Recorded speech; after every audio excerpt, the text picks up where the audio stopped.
Izin bertanya mengenai pemberian yang dimurnikan. Jika si pemberi di saat memberikan persembahan kepada orang yang dimuliakan olehnya dengan sepenuh hati serta penuh keyakinan tanpa keraguan,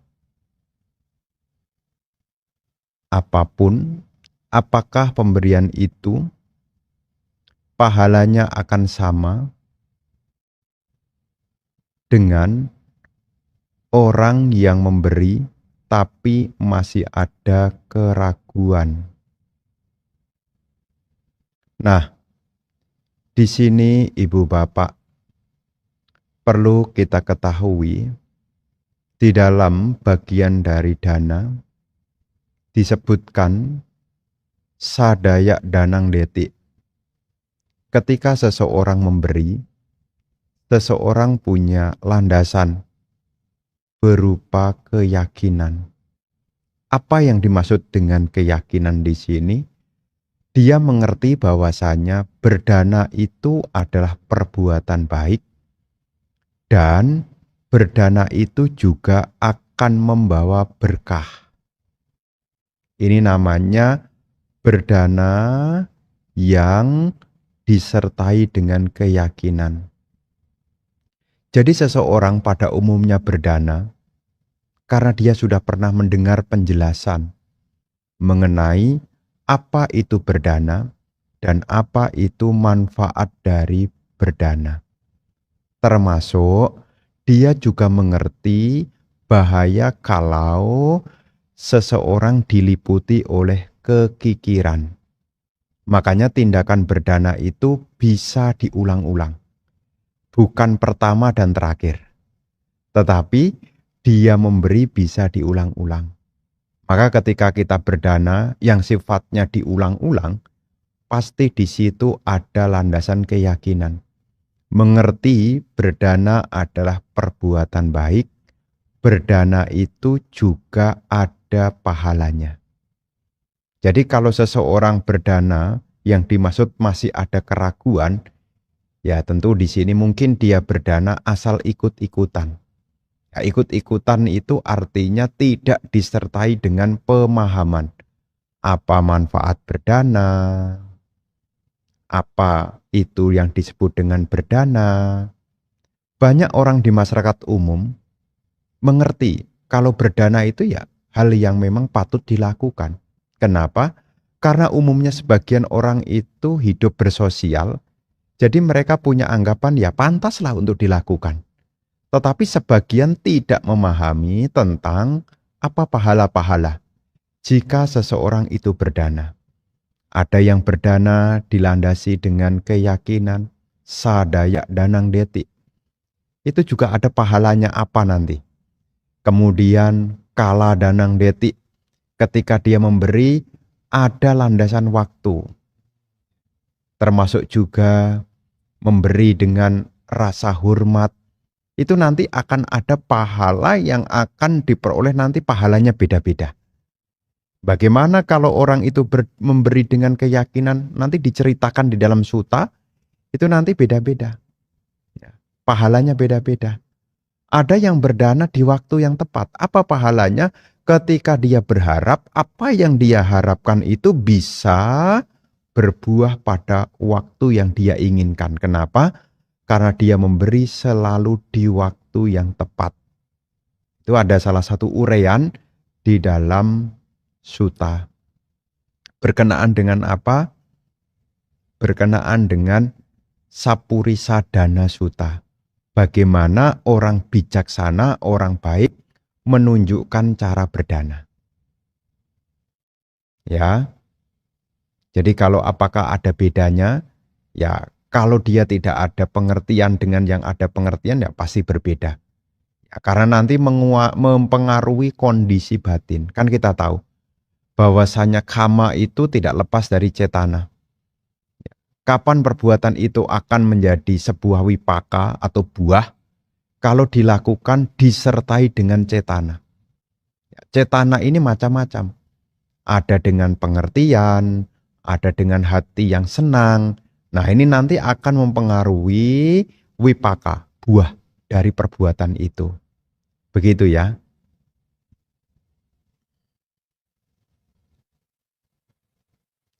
Satu lagi ya Bante. Saat loba muncul, apakah sanya dan wedana akan selalu ikut muncul? Nah, ini akan selalu muncul. Di dalam faktor bagian dari cetasika itu ada yakni yang bagian 7. Dia akan selalu ikut, baik itu kusala maupun akusala. Baik itu perbuatan baik maupun perbuatan buruk, ada 7 jenis. Dan salah satu dari 7 jenis itu, pasa, wedana, sanya, ada cetana, ada manasikara, ada jiwit indria, dan satu lagi saya lupa. Jadi di sini ada 7, ya. 7 kondisi batin ini yang selalu ikut, ya, selalu ngikut. Maka ketika seseorang bersama dengan loba, jadi sangkara, ya bentukan pikirannya itu, ya misalnya dia muncul melihat sesuatu yang menyenangkan. Ya, misalnya contoh, mungkin kita melihat tutup gelas. Anggap aja tutup gelas ini bagus, anggap aja begitu. Nah, kalau kita melihat tutup gelas ini, waktu kontak, ini pasa namanya. Waktu kontak, nah pasti akan ada wedana, senang atau tidak senang. Kalau ini adalah bagus, kalau tidak bersama dengan pengertian yang benar, sesuatu yang menyenangkan ini jika diperhatikan terus-menerus akan mengembangbiakan, yaitu rasa semakin suka. Kemudian kita mulai melibatkan sanya mengenali, oh ini bagus juga ya. Pikiran akan berkembang lagi. Nah bagus juga kalau punya ini. Nanti kalau tidak punya gimana ya caranya ya. Nah, ini loba mulai berkembang. Jadi ketika serakah itu, baik itu muncul atau belum muncul, dimulai dari pintu indria. Makanya ketika seseorang kontak dengan hal luar, objek-objek indria, mata lihat bentuk, telinga dengan suara, hidung dengan aroma. Ketika ada kontak dengan objeknya, itu disebut dengan pasa. Jadi kalau ada mata, bentuk, kesadaran penglihatan, 3 hal ini bertemu, jadinya pasa. Setelah ada pasa, ada wedana. Nah, wedana yang senang, jika tidak disertai dengan kebijaksanaan, rasa senang ini akan memunculkan loba. Loba dalam hal ini mulai berpikir, bagus juga ya, ini barang bagus, kalau aku punya lebih dari 1, mulai berkembang. Ya, mulai berkembang. Ini satu-satunya, ini limited, misalnya begitu. Aku harus punya, misalnya begitu. Saya tidak akan beritahu kepada orang lain. Mulai berkembang, yakni loba. Jadi ketika kita kontak dengan indria kontak dengan objek, di sini bisa memunculkan baik itu loba, dosa, maupun moha. Nah, kalau dosa ini juga berlaku sama, ada wedananya. Sesuatu yang kontak dengan indria, ya indria kita kontak dengan objek, kalau objeknya itu kurang berkenan, akan menimbulkan domanasa. Nah, ini munculnya nanti jadi dosa ini. Domanasa. Ya. Nah, ketika muncul domanasa nanti mengkaitkan nih, seperti kemarin penjelasan tentang papanca, sanya, sankha. Jadi ketika kita kontak ada sesuatu yang tidak menyenangkan, maka pikiran mulai melebih-lebihkan. Ini nanti munculnya jadi kebencian. Sebaliknya, Kalau itu adalah hal yang menyenangkan, papanca akan melebih-lebihkan. Oh ini bagus, ini satu-satunya kalau aku punya, dan ini penting banget bagi saya. Nah ini nanti muncul yaitu loba. Begitu ya. Jadi wedana, sanya, ya pasa termasuk itu ada 7 ya. Ini selalu ikut baik itu kusala maupun akusala. Di mana Bante penjelasannya? Nanti bisa dibaca di dalam bagian dari 52 cetasika. Ya, jadi ada 52 cetasika, nanti ada bagian 7. Dari 52 itu 7 bagiannya adalah cetasika yang selalu ikut. Baik itu kusala maupun akusala dia akan ikut. Nah, salah satunya adalah wedana, sanya, pasa, jiwit indria, manasikara, cetana, dan satunya tadi saya lupa. Semua ada 7. Ya, begitu ya.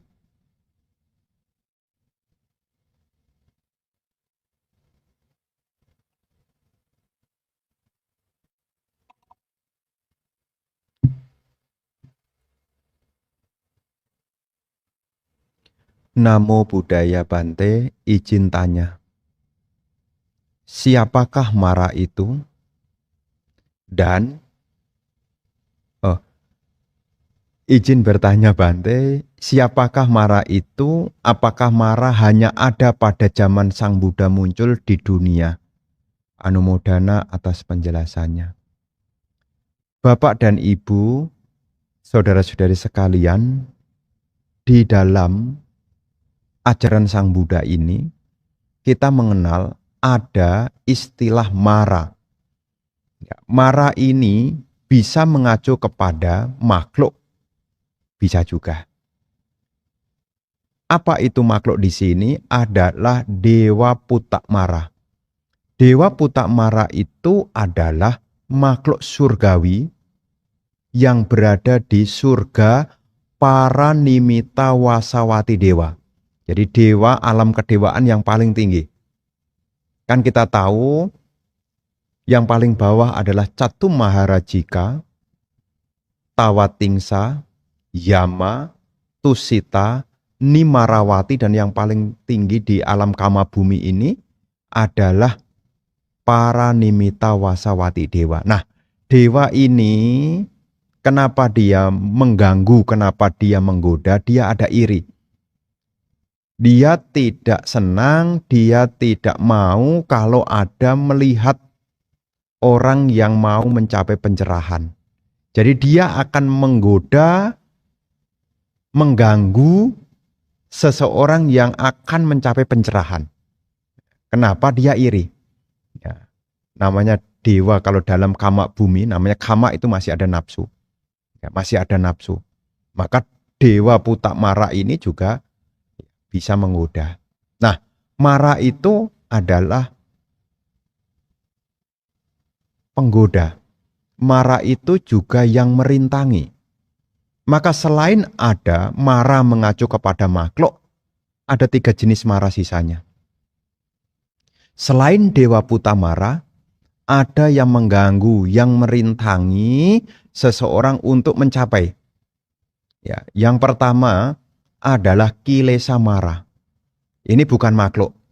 Ini adalah jenis hal yang mengganggu berupa loba dosa moha. Namanya ini Kilesa Mara. Saat kita mau berlatih, berjuang, kita bisa berhenti tuh latihannya. Kalau kita sedang dikuasai oleh keserakahan, oleh kebencian, termasuk juga ketidaktahuan. Jadi latihan kita menjadi terhalang.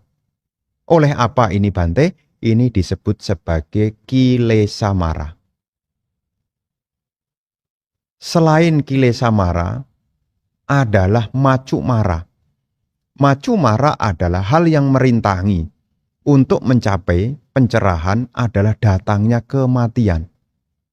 Maka Sang Buddha sendiri, beliau juga pernah bercerita, beliau sendiri juga hampir kena mara. Saat apa? Saat beliau praktek yang begitu kerasnya. Sampai beliau merubah caranya karena menyadari kalau sampai mempraktekkan yang begini kerasnya, nanti bukan mencapai pencerahan, tapi malah mencapai kematian. Ya, maka beliau merubah caranya. Nah, ini namanya macu mara. Jadi orang bisa berlatih terhalangi oleh apa? Datangnya kematian. Ini namanya macu mara. Dan yang ketiga, setelah kilesa mara, macu mara, yang ketiga adalah kanda mara. Kanda mara ini adalah kelekatan pada pancak kanda. Jadi kalau seseorang itu melekat terhadap pancak kanda, kita ini masih melekat, makanya kita juga masih ya kepending belum mencapai pencerahan, ya. Kenapa? Karena kita masih melekat pada pancak kanda. Rupa, wedana, sanya, sangkara, winyana, kita melekati ini adalah milikku, ini aku, ini diriku. Kita genggam erat-erat sehingga kita juga terpending. Ya, terpending berarti tertunda. Ya, lahir, mati, belum mencapai. Kenapa? Karena kita masih melekati pada kanda ini. Kita punya anggapan ini adalah tubuhku. Ini adalah milikku. Ini aku, ini diriku. Bagaimana pandangan kita terhadap tubuh ini? Kita masih punya mara berupa kanda mara. Kita punya anggapan ini adalah milikku. Ini adalah aku. Ini adalah diriku. Ini jenis yang bagian dari kanda mara. Ya. Jadi di sini makna dari kanda mara ini adalah 5 gugusan ini loh. Dan setiap orang ini ya tidak lepas dari pancak kanda ini. Bagaimana pandangan kita terhadap perasaan? Wedana, apa yang kita rasakan? Kita pun juga masih melekati ini milikku, ini aku, ini diriku. Ketika Anda mendengar kalimat yang menusuk hati Anda merasa tersakiti. Kenapa Anda tersakiti? Karena Anda memegang ini aku, ini milikku, ini diriku. Kita tersakiti. Termasuk juga kita tergila-gila. Kapan?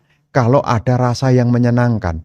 Sesuatu yang menyenangkan ini juga kita anggap ini milikku, ini aku, ini diriku. Nah, kita terbelenggu nih. Selain rupa, wedana, termasuk juga sanya, termasuk juga sangkara, bentukan-bentukan pikiran, termasuk juga kesadaran indria. Aku masih pengen melihat, aku masih pengen mendengar. Nah, ini juga bagian dari apa? Bagian dari kanda mara yang masih merintangi. Jadi di dalam penjelasan ini, selain mara itu mengacu kepada makhluk yang merintangi, makhluk yang menghalangi, yakni Dewa Putamara, ada 3 sisanya. Kilesa mara, macu mara, dan juga kanda mara. Begitu ya.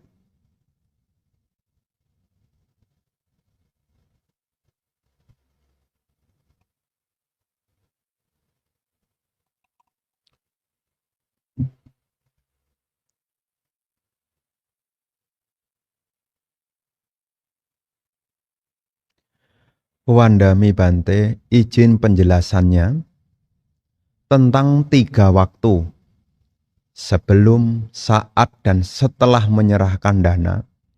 Ada yang bilang kalau tidak dilakukan dengan benar, bisa patik sandi di alam manusia, tapi cacat. Lanjutkan Bante, tapi dana dilakukan dengan cetana baik, dilakukan dengan somanasa, dengan pengetahuan, juga dilakukan dengan spontan. Nah, Bapak dan Ibu, saudara-saudari sekalian, penjelasan yang tadi didengar ya, maksudnya cacat ini di sini bukan menimbulkan akibat dari cacat. Cacat di sini artinya nanti buah dari kebaikan itu tidak menjadi lengkap. Maksudnya apa? Kalau kita memberi, awalnya senang, pada saat memberi juga ada rasa senang, tapi setelah memberi kok malah menyesal. Nah, ini namanya disebut yang penjelasan tentang cacat, bukan nanti jadi manusia cacat, bukan. Cacat itu artinya nanti berbuah tidak bisa menikmati. Jadi kalau Anda memberi dengan keyakinan, ya, memberi dengan pengetahuan, pada saat memberi Anda lakukan, tapi tidak dijaga kualitas batinnya, namanya kita masih putu jana, masih up and down, masih naik dan turun. Ya, pada saat kita memberi senang, sebelum memberi juga senang. Kalau tidak diwaspadai, setelah memberi itu, pikiran buruk itu juga bisa muncul. Apa itu penyesalan? Mungkin kita memberi merasa kelebihan. Mungkin kita sudah memberi kok tidak dimakan. Sehingga apa? Muncul penyangkalan. Aduh, kalau tahu gini tadi ngasihnya saya tidak banyak-banyak. Nah, karena punya pemikiran setelah memberi ada pikiran tidak bahagia, yakni karena muatan penyesalan, dampaknya adalah buah dari kebajikan itu tidak bisa dinikmati, tetap berbuah, tapi tidak bisa dinikmati. Contohnya apa? Contohnya apa? Beli baju mampu beli, tetapi tidak punya kesempatan makainya. Ya, hanya berhenti di lemari. Ya, beli tas mampu. Ya, tetapi tidak punya kesempatan untuk memakainya. Ya, ini namanya ya, jadi tidak bisa sempurna. Mestinya kan logikanya ya bisa beli, bisa pakai, ya bisa mempergunakan. Kenapa bisa demikian? Segala sesuatu yang muncul tidak ada yang kebetulan. Maka tadi ketika Anda menyambut dengan pertanyaan berikutnya kan dilandasi dengan somanasa. Nah, perasaan somanasa senang ini hendaknya pada 3 kondisi. Sebelum memberi senang, pada saat memberi juga senang, dan setelah memberi juga dengan senang. Apalagi sudah ditambah tadi, dari hati, lubuk hati sendiri, asang karikang, tanpa ajakan. Ya, tanpa ajakan. Oh, disertai dengan nyanak sampayutang. Oh, dengan pengetahuan. Oh, bagus sekali. Di khotbah yang lain, di dalam Anguttara Nikaya kelompok 6, Sang Buddha menyebut dengan istilah Cak Laga Dana Sutta. Cak itu artinya 6, CHA, Cak Laga Dana Sutta. Nah, beliau menyampaikan di situ ada kebajikan yang buah dari kebaikannya itu tidak terukur. Yang disebut dengan pemberian berfaktor 6. Cak Laga, Cak itu 6. Jadi pemberian berfaktor 6. 3 pada si pemberi, 3 pada si penerima. Apa 3 pada si pemberi? Ketika memberi, si pemberi punya kondisi batin. Senang pada saat memberi, tenang saat dia melakukan, bergembira ketika dia selesai melakukannya. Ini ada 3 faktor pada si pemberi. Itu di dalam Cak Laga Dana Sutta. Ya, khotbah ini disampaikan oleh Sang Buddha mengingat tentang kebajikan yang dilakukan oleh seorang ibu yang bernama Welukantaki Nandamata. Ibu Welukantaki namanya. Ibunya Nanda, Welukantaki Nandamata. Nah, ibu ini berdana dengan kondisi batin yang senang pada saat senang sebelum memberi, tenang saat dia melakukan. Jadi ketika dia mempersembahkan, pikirannya tidak kacau, setelah dia memberi hatinya gembira. Ini ada 3 pada si pemberi. 3 pada si penerima. Penerima di sini adalah sudah bebas dari loba, dosa, dan moha. Nah, disebut sebagai apa? Ladang yang subur. Nah, jadi di sini apa? Si pemberinya punya kualitas, si penerimanya juga berkualitas, maka buah dari kebaikan ini disebut di sana buahnya tak terukur nilainya. Yang diumpamakan seperti berapa banyak air yang ada di lautan. Kita tidak bisa ngukur berapa liter, berapa galon, kita tidak bisa ngukur. Kalau di Asia kan liter, kalau di Amerika kan galon. Berapa galon, kita tidak bisa ngukurnya. Jadi kalau ada orang bisa menemukan, baik dirinya 3, si penerimanya juga 3, maka kebaikan itu pahalanya tidak bisa dihitung. Nah, ini ada di dalam penjelasan Anguttara Nikaya kelompok 6 yang berjudul Cak Laga Dana Sutta. Begitu ya.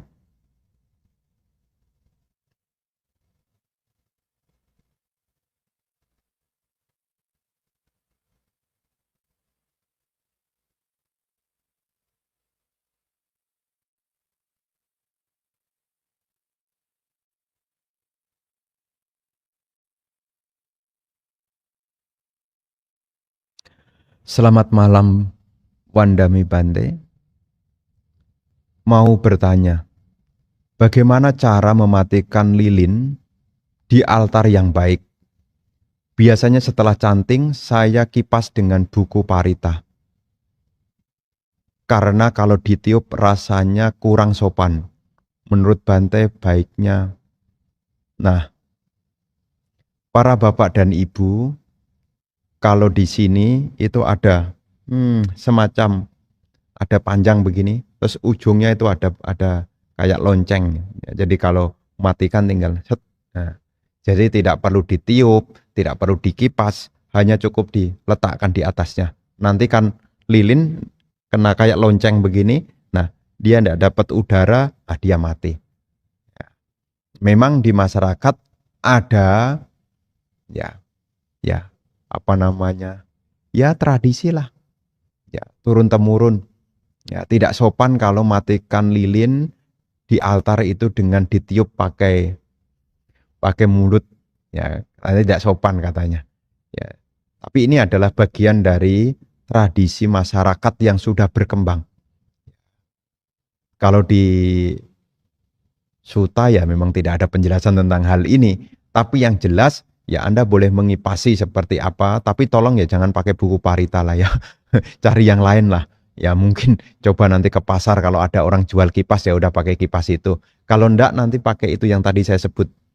Anda buat ya atasnya itu ya apakah tutup ya apakah semacam ya mungkin ada tutup botol begitu nanti dipotong sedikit kemudian dibuat tali ditutupkan kan dia juga mati. Atau kalau tidak ya bisa dikipas tadi. Ya begitu ya.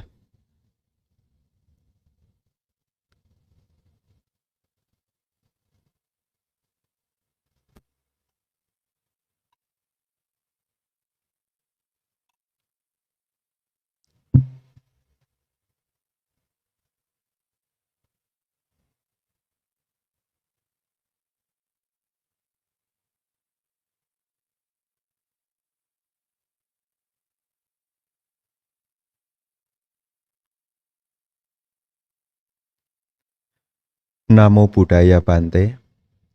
Adakah peraturan biku hanya boleh mengenakan warna tertentu? Kaos kaki tidak boleh warna hitam dan sebagainya atau harus warna coklat atau bagaimana? Tolong penjelasannya. Para bapak dan ibu saudara-saudari sekalian, memang di dalam masyarakat di era modern, memang kita berada di lingkungan yang sudah beda zamannya dengan dulu. Ya, kalau zaman dulu ya sukar diketemukan seperti ya kaos kaki, termasuk juga kadang-kadang penutup kepala. Nah, hal-hal ini tentu ada norma kepantasannya. Jadi kalau seandainya ada umat memberi dana berupa kaos kaki, mungkin karena tinggalnya di tempat dingin, mungkin seperti mungkin di Amerika kayak yang lalu, ya tinggal ya, suhu dingin mau ndak mau ya tidak akan betah kalau tidak pakai kaos kaki, apalagi keluar mana bahan. Kalau hanya seperti kita di Asia ya pakai begini mana tahan, mau ndak mau supaya menjaga supaya tidak sakit.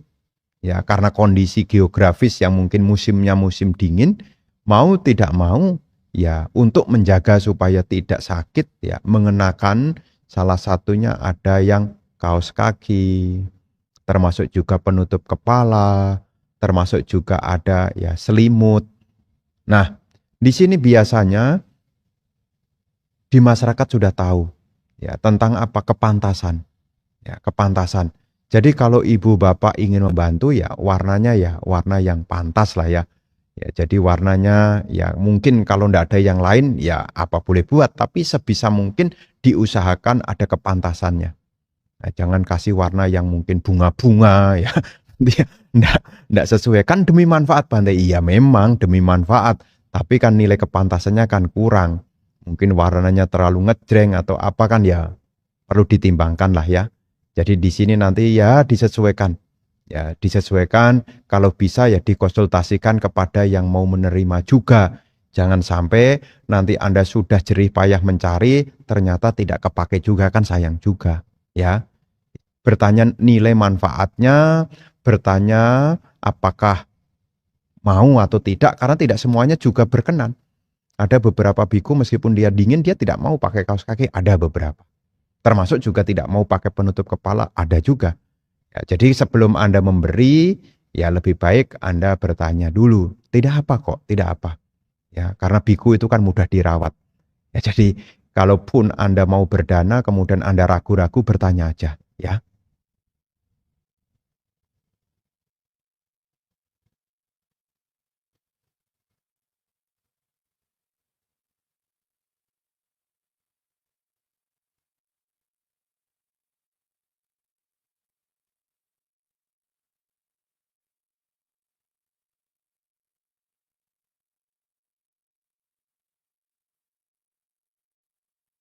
eh, ini ada yang terpotong sepertinya nih percanyaannya.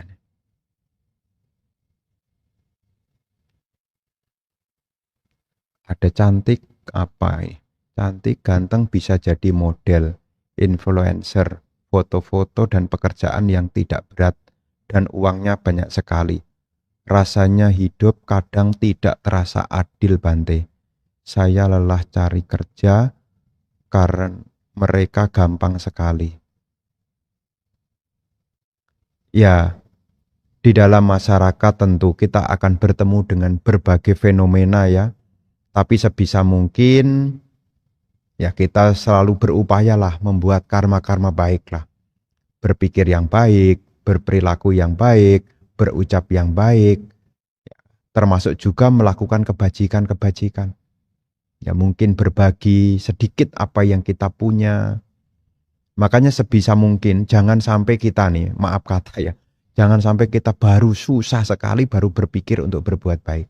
Nanti ya buah karmanya itu nanti agak lama gitu loh. Ibaratnya orang sudah ndak punya benih baru nanam. Hari ini baru nanam kemudian berpikir pengen metik kan nunggu jadinya. Karena tidak punya keyakinan kemudian menyimpulkan, kok berbuat baik saya kok ndak berbuah-berbuah ya. Maka sebisa mungkin jangan sampai kita menunggu sampai benar-benar kalau bensin itu baru diisi benar-benar habis, ya nanti mobilnya ndak jalan. Ya, ndak jalan. Ya, sebisa mungkin kabar baiknya adalah di sini kita bertemu dengan Dhamma. Dan Sang Buddha telah menunjukkan sebab-sebab yang baik. Di mana Bante saya bisa membacanya? Cobalah kita merenungkan apa yang tertuang di dalam Manggala Sutta. Di dalam Manggala Sutta itu ada hal-hal yang dalam hari ini kita bisa melakukannya kok. Kan ada 38 macam keberkahan di dalam Manggala Sutta, buku Parita Suci. Dari 38 itu ada kok beberapa hal karma baik yang bisa kita lakukan. Jadi jangan sampai kita diliputi kekecewaan, kekesalan, ya. Sebisa mungkin ya pesan Bante, ya sebisa mungkin untuk apa? Ya buat karma-karma yang baik lah, ya karma-karma yang baik. Ya termasuk ya sedikit ya, meskipun ini tidak banyak ya. Seperti baca parita ini juga membuat karma baik juga. Seperti kita meditasi ini juga karma baik juga. Termasuk mendengarkan dharma juga ini juga karma baik juga. Ya, jadi ketika kita ada hal yang kurang berkenan, sebisa mungkin kita diingatkan untuk kebaikan apa yang bisa saya lakukan. Begitu ya.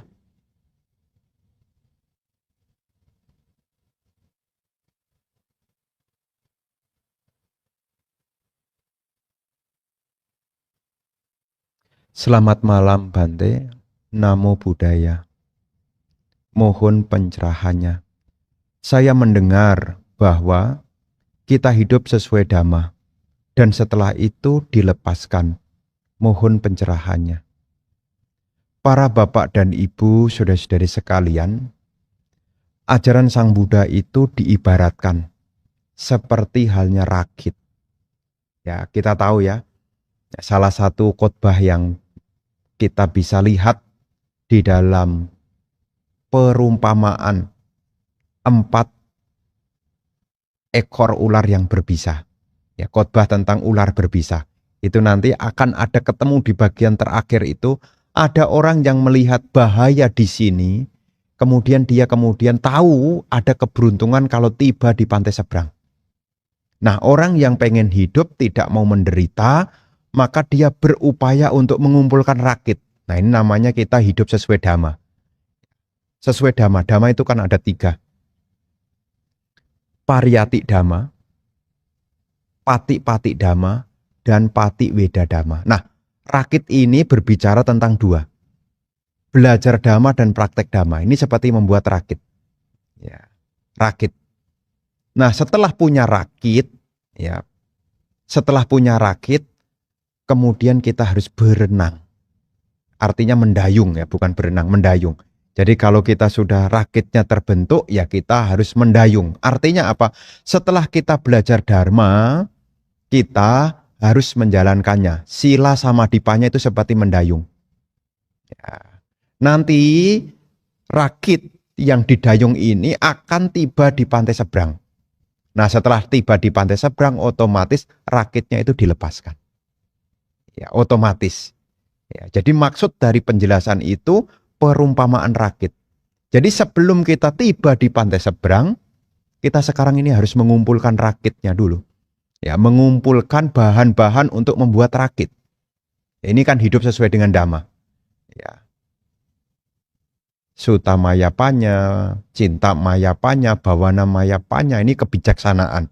Termasuk samadhi, termasuk sila, ini kan hidup sesuai dhamma. Hidup sesuai dhamma kan sila samadhipanya. Ini hidup sesuai dengan dhamma. Nah, kalau sudah sesuai dengan dhamma, ini seperti orang yang sudah membuat rakit, mendayung rakitnya, hingga nanti tibalah di pantai seberang. Dan kalau sudah tiba di pantai seberang, maka apapun akan dilepaskan. Ya, tidak melekati apa-apa. Ya, tidak melekati apa-apa. Termasuk dhamma yang sudah membantu ini pun juga dilepaskan. Seperti perumpamaan rakit tadi.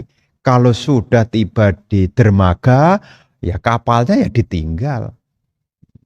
Ya tidak mungkin dipegangin. Tetapi sebelum tiba di pantai seberang, ya rakitnya jangan dibiarkan. Ya. Ada orang Bante, saya tidak ke wihara Bante. Kan saya latihan melepas. Tidak ke wihara latihan melepas. Maaf Bante, saya tidak ikut chanting rutin-rutin. Saya takut melekat Bante. Enggak, ini chanting malam. Baca parita meditasi ini perumpamaan buat rakit. Kita belum tiba di pantai seberang. Ya, kita ini belum tiba di pantai seberang. Jangan cepet-cepet mengatakan, wah Bante saya enggak ikut baca parita. Saya enggak ikut meditasi. Saya takut melekat Bante. Ini sedang buat rakit ceritanya. Nanti kalau sudah tiba di pantai seberang, dengan sendirinya kita tidak perlu lagi itu semua. Ya, makanya kalau orang itu sudah tiba di pantai seberang, ya tidak ada yang dilekati apapun. Termasuk dhamma yang sudah membantu ini pun juga tidak dilekati. Begitu. Tapi sebelum sampai di sana, ya kita ya harus mengumpulkan dulu. Ya, sebelum tiba di pantai seberang, sebelum mencapai nibbana, ya kita harus terus semangat di dalam sila samadhipanya. Seperti orang membuat rakit, kemudian semangat mendayung. Begitu. Ini perumpamaan tentang pertanyaan tadi. Ya.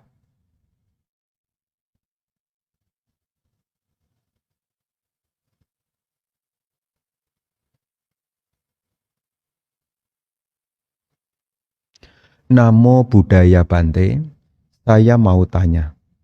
Dalam keluarga pasti ada yang pernah mengalami contoh. Jika kita sudah izin sama salah satu keluarga untuk pinjam barang, si yang punya diam saja tidak bilang boleh atau tidak. dipakai ia marah, padahal ini termasuk, apakah ini termasuk pencurian melanggar sila kedua Pancasila Buddhis? Ya tentu ini tidak pelanggaran sila. Ya, jadi kalau Anda menggunakan barang, kemudian Anda sudah ngomong, ya ini bukan pelanggaran. Apalagi ini ya orang yang sudah diketahui, ya ibaratnya punya saudara, ya bukan mengambil milik yang orang lain. Begitu, bukan pelanggaran sila, ya. Wandami Bante, saya memiliki buku Parita dan buku-buku Buddhis lainnya yang sudah tidak terpakai dan sebagian telah rusak. Sebaiknya dikemanakan ya Bante? Jika dibuang saya takut melakukan perbuatan buruk. Nah, ibu bapak, saudara-saudari sekalian, berkenaan dengan barang-barang puja termasuk, ya, barang puja termasuk juga buku Parita, ya, termasuk juga buku-buku Buddhis, termasuk juga mungkin kalender-kalender juga yang ada kata-kata dhamma, ya.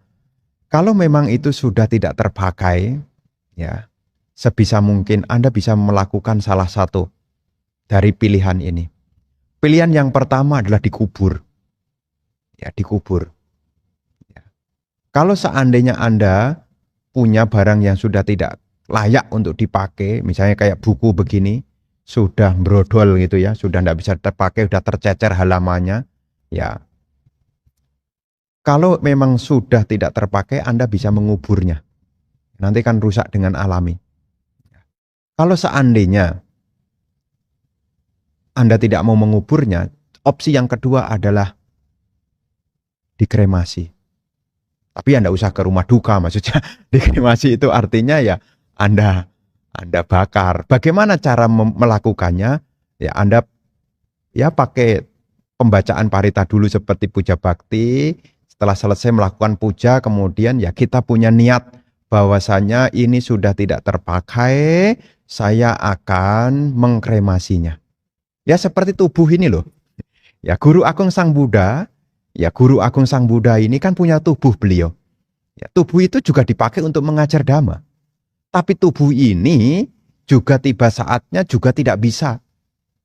Guru Agung Sang Buddha, tubuh dari Guru Agung Sang Buddha juga dikremasi. Dan cara melakukannya juga dengan hormat. Sama dengan kita, nanti saat kita tidak menggunakan buku itu, ya kita bungkus yang rapi tuh. Ya bungkus yang rapi. Kemudian ya mungkin ya kemudian kan sekarang ada tuh supaya tidak kemana-mana itu ada tong tuh.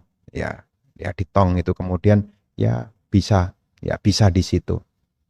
Yang penting sebelum kita melakukannya kita menyampaikan yakni puja kepada Tikratana, niatnya adalah ya seperti tubuh kalau sudah tidak bisa dipakai lagi ya pilihannya dua. Kalau bukan dikebumikan ya bahasa halusnya ya dikremasikan tadi. Ya saya mau ngomong dibakar kan kayaknya terlalu kasar gitu ya. Jadi itu bisa menjadi opsi. Ya tidak masalah ya. Tidak masalah. Termasuk juga kadang-kadang ada rupang Buddha yang terbuat dari bahan yang kurang bagus. Ada orang nyetak rupang Buddha dari bahan berupa bukan fiber, pakai Gibson. Ya, Gibson itu seperti bahan yang dipakai pelapon itu. Ya, dalam beberapa kali kesempatan ya dia akan mengalami cepat perubahan hancur. Nah, beberapa orang karena takut dibawa ke wihara. Akhirnya di wihara menupuk bahwa pohon Bodhi, saya lihat salah satu wihara, malah jadi tempat barang-barang begini. Dan itu nanti malah jadi tugasnya jadi berubah. Anda yang punya masalah pindah ke saya yang harus menyelesaikannya. Nah, ini kan masalah juga nih. Ya, mau tidak mau karena tidak pantas. Ya di bawah pohon Bodhi ada rupang, tidak ada kepalanya, kasihan tidak pantas, bukan jadi objek puja juga. Mau tidak mau ya saya akan menyingkirkan, Tapi ini bukan menjadi alasan kemudian Anda rame-rame pada bawa pulpanya ke sini, ya jangan begitu. Ya, kalau Anda ya bisa melakukan sendiri, ya bisa dikebumikan. Ya, bisa dikebumikan. Jadi dibungkus, dengan kain, kalau seandainya itu rupang Buddha ya dimasukkan ke tanah, ya dikebumikan, ya enggak apa-apa, ya. Begitu ya opsi yang bisa Bante sarankan, ya.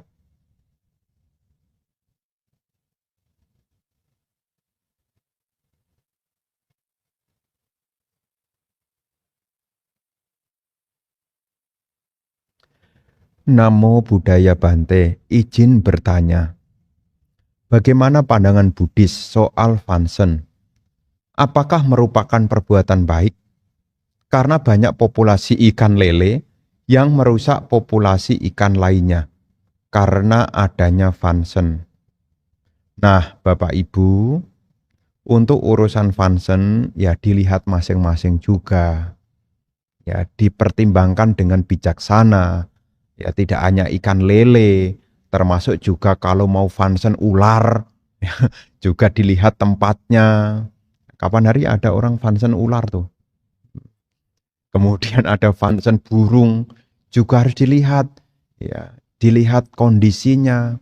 Ya, ketika fansen ikan juga dilihat airnya cocok enggak untuk habitatnya juga. Maka sebelum kita melakukan pelepasan satwa ke alam bebas, ya sebisa mungkin kita juga mempertimbangkan dengan kebijaksanaan. Jangan sampai niat kita baik, tapi caranya tidak baik. Ya, fansen itu salah satu dari hal baik yang bisa kita lakukan. Karena dikatakan ini juga bagian dari abaya dana. A itu tidak, baya itu artinya ketakutan. Jadi abaya dana adalah kita memberi dengan tujuan untuk membebaskan ketakutan. Ya, jadi misalnya ada ikan hari ini mau dipotong supaya dia tidak menderita takut dengan datangnya kematian, kemudian kita beli, kita lepas. Nah, saat kita melepas juga harus bijaksana juga. Ya, bagaimana arus sungainya, bagaimana kondisi lingkungannya juga seperti tadi disebutkan. Nanti kalau kebanyakan lele juga tidak baik juga, nanti bisa makan lele yang ikan yang lainnya. Ya, harus bijak juga. Ya, jadi berdana itu banyak macam kok. Ya, Anda ya tidak harus semuanya nanti rame-rame. Ya, pansen gitu kemudian Anda order gitu, lebih tidak bijaksana lagi, ya. Jadi sebisa mungkin apa yang saat ini memungkinkan, lihat situasi dan kondisinya. Ya, lihat kondisinya. Ini sifatnya tidak terikat dan ini sifatnya bukan sebuah keharusan. Ribuan macam perbuatan baik bisa kita lakukan. Ya, Anda memaafkan orang lain sebenarnya juga fansen juga loh. Ya. Jadi fansen di sini tidak hanya lepas lele, lepas belut. Loh, Anda membuat maaf bagi orang lain itu membuat Anda itu membuat ketakutan orang lain itu menjadi berkurang loh. Ini juga fansen juga nih. Melepaskan keegoan. Ini juga fansen. Jangan sampai rajin fansen lele tapi benci sama orang. Ada orang maaf malah tidak ada maaf bagimu. Nah, ini kan jadinya tidak sesuai nih. Ya, jadi dia hanya seremonial, dia tidak lihat ke dalam. Maka makna lain dari abaya dana itu selain kita melepas satwa, kita melepas ketakutan dengan memaafkan orang lain. Ini juga hal yang baik. Ya, makanya dengan kita mengembangkan meta, itu juga bagian supaya kita ini tidak menakutkan bagi yang lain juga. Ya, abaya, a tidak, baya itu menakutkan. Ya, jadi kita bisa memberi sesuatu yang tidak menakutkan. Ya, salah satunya ya mengembangkan meta, termasuk juga memaafkan orang lain. Nah, ini salah satu. Ya, jadi tidak harus melulu besok pagi pergi ke pasar cari ikan, ya enggak lah. Ya, tidak selalu begitu. Ya, hal-hal yang sifatnya kualitas batin jangan sampai terlupakan ya. Ya, belajar untuk kalau ada hal yang kurang berkenan ya belajar untuk melepaskan. Ini juga abaya dana. Anda tidak takut orang yang melakukan kesalahan juga tidak merasa terbebani juga. Ini memaafkan, ini hebatnya. Ya, bahasa palinya apa memaafkan? Kama, KHAMA. Ya, kama. Seperti kemarin waktu masuk bahasa. Nah, kemarin kan bilang, acariye pamadena dua rata yenak katang sabang apa radang kama tunuk bante. Nah, kemudian Bante menjawab, ahang kama mi metami abang. saya juga memaafkan Anda sekalian. Ya, jadi kata memaafkan itu bahasa Palinya adalah kama, KHAMA, KHAMA, kama. Ya, saya memaafkan artinya kamami. Nah, terus setikamu itu ahang kamami, saya pimek kami tabang. Anda jawab kamama bante. Saya juga memaafkan bante. Nah, begitu. Nah, ini istilah-istilah Pali sedikit ya.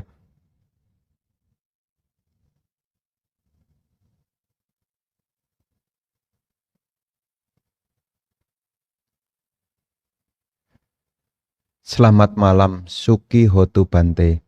Mau bertanya, 2 pertanyaan. 1. Apabila menitipkan orang tua ke pantai jompo dengan alasan ekonomi tidak mampu, seperti kasus yang pernah viral di medsos dan TV, apakah termasuk anak durhaka? Ya, di sini kalau orang tuanya setuju, ya kalau orang tuanya setuju tidak durhaka. Ya. Tapi kalau orangnya tuanya tidak tahu, tahu-tahu ditinggal ditelantarkan, itu sudah jelas. Ya. Karena ada beberapa orang tua di zaman modern ini, dia tidak mau merepotkan anaknya, dia lebih memilih tinggal di panti jompo. Ada, ya. Tapi tidak semuanya juga. Karena sebagian khususnya di Asia itu masih pengen lihat cucunya, masih pengen denger ya anak-anaknya pada galak tawa dan macam-macam. Artinya apa? Dia tidak ingin terpisah. Ya. Tapi untuk kasus-kasus tertentu, untuk jenis-jenis orang tertentu, ya saya pernah mendengar ada salah satu orang itu ngomong sama saya langsung, nanti kalau saya tua tinggal di panti, Bantin. Kenapa saya tidak mau bikin repot orang? Tapi pantainya ini pantai yang berbayar punya. Bukan pantai yang dinas sosial itu, tapi yang berbayar punya. Jadi sudah ada yang merawat, kesehatan ada yang ngecek, termasuk ada yaitu orang yang memberitahu kapan minum obat dan lain-lain. Ya, karena dia tahu anaknya sibuk, banyak bisnis yang harus dikerjakan oleh anaknya, dia tidak mau bikin repot. Nah, dia memilih sendiri. Nah, ini tidak durhaka, ya. Tapi kalau orang tuanya tidak tahu, bilangnya diajak jalan-jalan, tahu-tahu ditinggal pulang, tidak dijemput lagi, ya itu namanya kebangetan. Ada itu memang, seperti yang tadi ditanyakan. 2. Pikiran atau kesadaran apa yang bisa dimunculkan agar kita tetap bisa tenang saat mendapatkan buah karma buruk, anumodana. Nah, salah satu pikiran yang bisa kita munculkan adalah pikiran tidak membenci. Abhya pada sangkapa. Ini pikiran baik yang bisa kita munculkan. Kalau ada hal yang kurang berkenan, sekiranya kita tidak membenci. Selain itu, kita juga latihan untuk nekkhamma sangkapa. Ya, pikiran untuk melepaskan. Jangan membandingkan dengan hal-hal yang menyenangkan. Jadi kalau kita menerima hal yang kurang berkenan, jangan bandingkan dengan hal yang menyenangkan. Contohnya apa? Mungkin kita pernah membantu dia. Kemudian kita bandingkan. Dulu saya sudah bantu dia. Saya sudah tolong dia. Kok balasannya begini? Nah, ini namanya tidak punya nekkhamma sangkapa. Membandingkan dengan sesuatu yang lampau yang menyenangkan. Namanya ini ya membuat pikiran menjadi malah tidak tenang. Termasuk ada abhya pada, termasuk muncul biya pada sangkapa, pikiran yang tidak baik. Jadi supaya kita bisa berkembang di dalam ketenangan, latihan tidak membenci, dan juga latihan untuk tidak membandingkan dengan pemberian kita yang menyenangkan di masa lampau. Mungkin kita pernah tolong orang, tapi ternyata balasannya tidak sama. Supaya pikiran tidak baik itu tidak muncul, ya sebisa mungkin jangan membandingkan. Ya, di dalam bahasa Pali ada 3 jenis pikiran baik. Namanya sama sangkapa. Di dalam sama sangkapa, pikiran benar, ya adalah yang pertama nekkhamma sangkapa. Pikiran bisa melepaskan. Yang kedua, abhya pada sangkapa. Pikiran yang bebas dari niat jahat. Dan yang ketiga, ahimsa sangkapa. pikiran tanpa kekejaman. Tidak ada niat untuk balas dendam. Ya. Jadi kita harus berpikir memunculkan pikiran yang baik ini. Dengan kita selain ingat tentang munculnya pikiran baik ini, kita juga harus pegang lagi hukum karma. Apa yang tanam itulah yang akan kita petik. Seperti renungan di pagi hari tadi. Ketika kita dicaci, sebisa mungkin untuk tidak mencaci. Ketika kita dicela, kita belajar untuk bersabar. Ketika ada hal yang kurang berkenan, sebisa mungkin kita memaafkan. Kalau hal baik ini bisa kita kembangkan, jangan bilang sulit ya, tapi timbangkanlah nilai manfaatnya. Ya. Ketika Anda bisa memaafkan, tidak membenci, ya, punya kesabaran, maka manfaatnya ini sangat besar sekali untuk kemajuan batin kita. Jadi ketika mendengar uraian ini, sebisa mungkin jangan kemudian digarisbawahi. Tapi kan sulit, Bante. Ya sesuatu yang baik, sesuatu yang berharga, pasti tidak mudah untuk mendapatkannya. Apapun. Sesuatu yang baik, sesuatu yang berharga, itu pasti cara perolehannya juga tidak gampang. Mengembangkan kesabaran juga tidak gampang. Memaafkan juga tidak gampang. Tidak membalas cacian juga tidak gampang. Tapi kalau ini bisa kita latih, maka hal baik yang lebih besar akan kita peroleh. Begitu ya.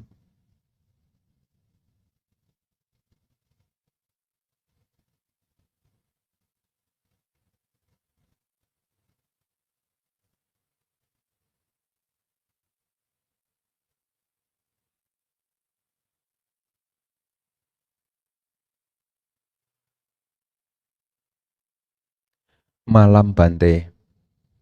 Pada saat meditasi, apakah kita perlu atau boleh mengatur nafas? Karena saya menyadari bahwa napas saya menjadi lebih pendek. Apa perlu seimbang dan tetap tarik napas panjang juga? Para bapak dan ibu, saudara-saudari sekalian, nah di sini ketika Anda meditasi, anapanasati, ya seperti penjelasan dalam latihan itu kemarin ya, menyambung dari pertanyaan kemarin. Dalam proses samadhi, kemarin ada yang tanya soal nimita. Ya. Nimita itu artinya tanda. Dalam proses samadhi, sebelum seseorang mencapai ketenangan yang lebih dalam, harus mengawali yang disebut dengan parikama nimita. Ini saya ulang lagi. Parikama nimita. Ya. Pekerjaan awal. Ya, nimita itu tanda. Nah, di sini seorang yogi atau pemeditator yang pertama dia harus menandai dulu. Di mana tandanya napas masuk, napas keluar. Bagaimana supaya kita bisa menandai itu? Suasana hati kita mesti bahagia dulu. Jadi sebelum kita meditasi, sebisa mungkin jangan dalam kondisi pikiran yang kacau. Nah kalau pikiran kacau bagaimana Bante? Anda harus berbuat baik pokoknya. Ya, supaya apa menjadi sebab yang baik. Apakah Anda ya berbuat baik kan banyak macam. Menjalankan sila, diingat silanya, diingat tutur katanya, diingat perilakunya yang baik-baik dulu. Karena dengan kita ingat kebaikan maka akan mengkondisikan kebahagiaan. Renungkan dalam satu hari ini kebaikan apa yang telah Anda lakukan. Jadi kalau meditasinya malam hari, supaya memunculkan rasa bahagia, ingat perbuatan baik apa yang Anda lakukan. Nah kalau tidak ada bagaimana? Besok buat karma baik lah. Ya, besok buat karma baik. Supaya apa? Dalam satu hari kita punya kesempatan untuk berbuat baik. Jangan sampai waktu kita hanya kita gunakan untuk ya kesenangan indriawi sampai lupa caranya berbuat baik.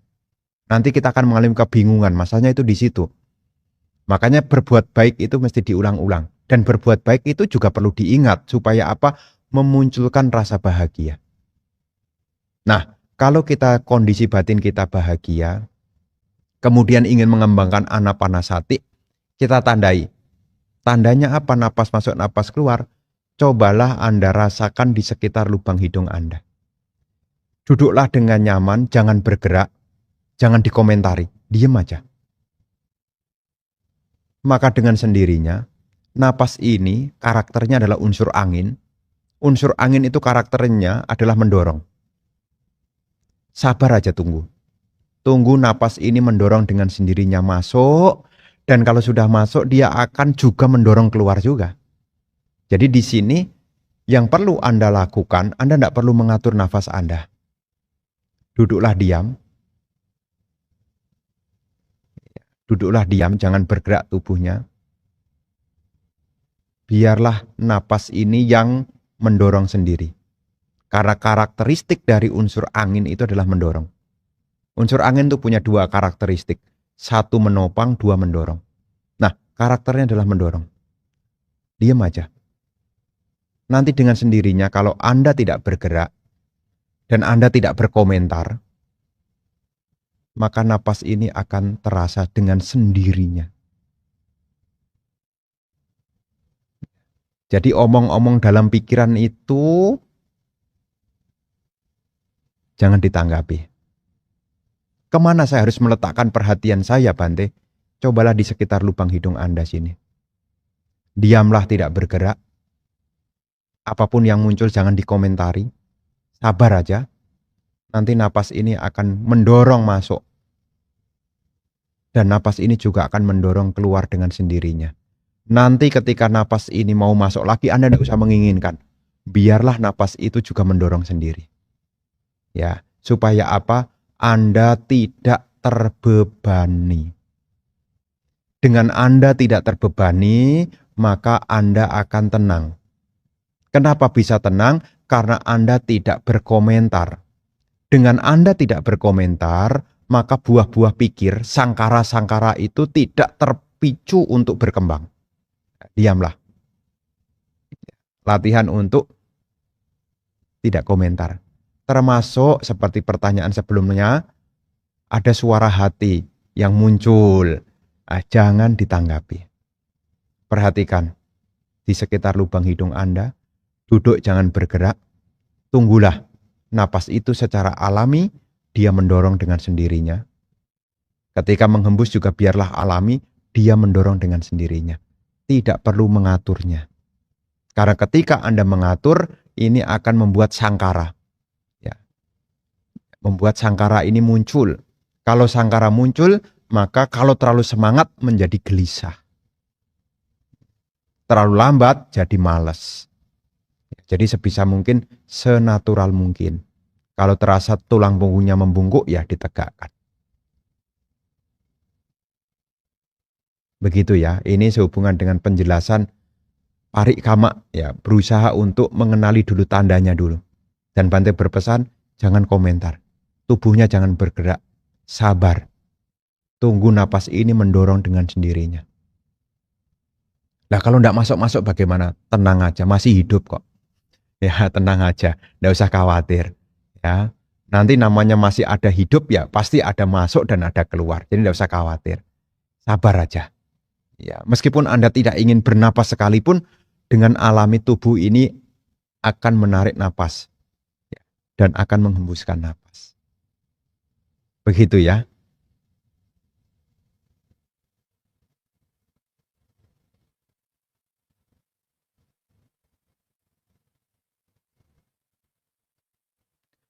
Wandami Bante, izin bertanya.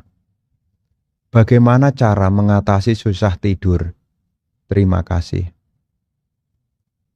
Nah, Bapak dan Ibu saudara-saudari sekalian, berkenaan dengan susah tidur, ini banyak sebab. Ya, banyak sebab. Sebab yang pertama, mungkin Anda tidak biasa minum kopi. Atau mungkin sebaliknya, Anda tidak biasa minum teh. Itu ada sebagian orang juga mengalami gangguan tidur gara-gara kopi dan teh. Oh, saya tidak masalah itu. Berarti ada masalah lain. Masalah lain bisa jadi, yakni ada bentuk-bentuk pikiran. Ada persoalan. Karena ada bentuk pikiran, ada persoalan, maka pikiran kemudian bereaksi untuk menyelesaikan masalah, problem solving. Ketika pikiran itu bekerja keras untuk menyelesaikan masalah, maka dia akan selalu aware, sadar terus. Ketika mata dipejamkan, pikiran ini terus bergerak. Maka ada sebagian orang kemudian dia gunakan untuk meditasi. Meditasi dia pakai untuk apa? Tidak memikirkan dia punya masalah. Meditasi anapanasati.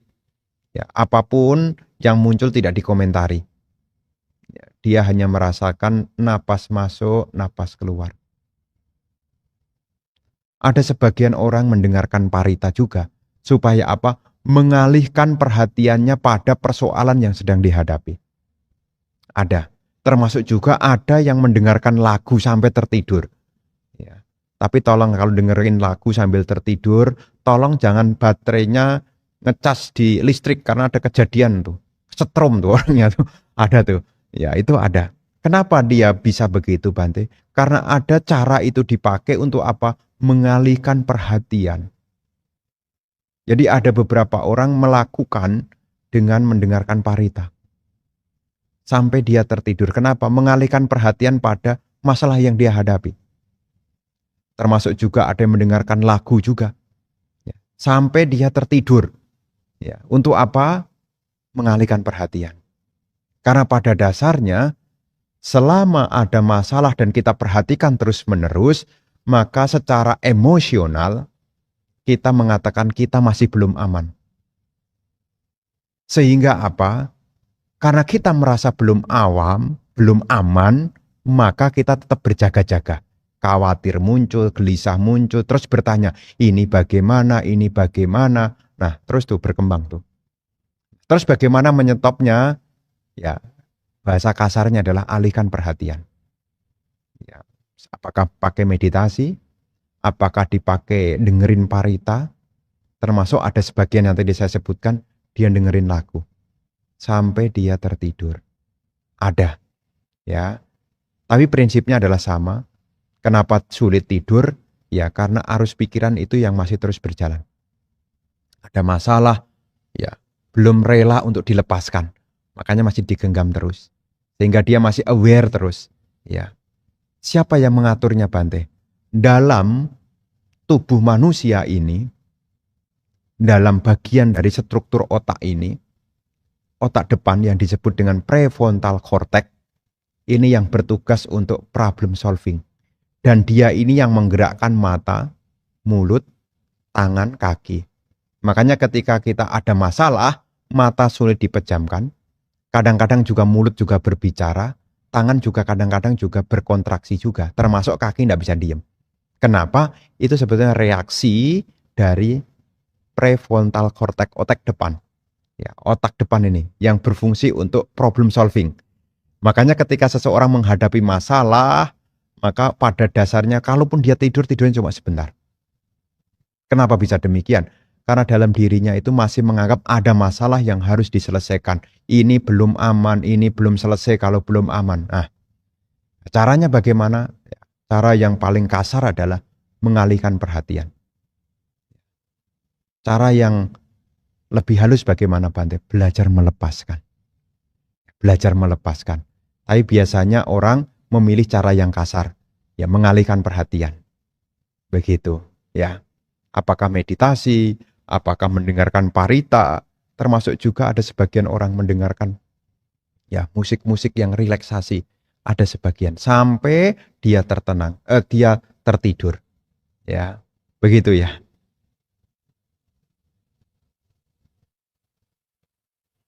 Nah, ini pertanyaan terakhir.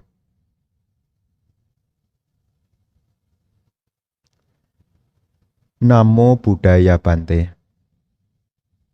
Izin bertanya, jika kita memiliki pilihan hidup yang berbeda dengan orang tua kita, apakah kita bisa dikatakan anak yang tidak berbakti? Nah, di sini seperti penjelasan kemarin, yang namanya baktinya anak kepada orang tua, ya, anak bakti kepada orang tua, kan kemarin membantu, merawat, menjaga nama baik keluarga, kemudian menjaga harta benda milik orang tua, itu kan salah satu baktinya anak, ya. Kalau seandainya Anda punya pilihan hidup yang berbeda, lebih baik didiskusikan.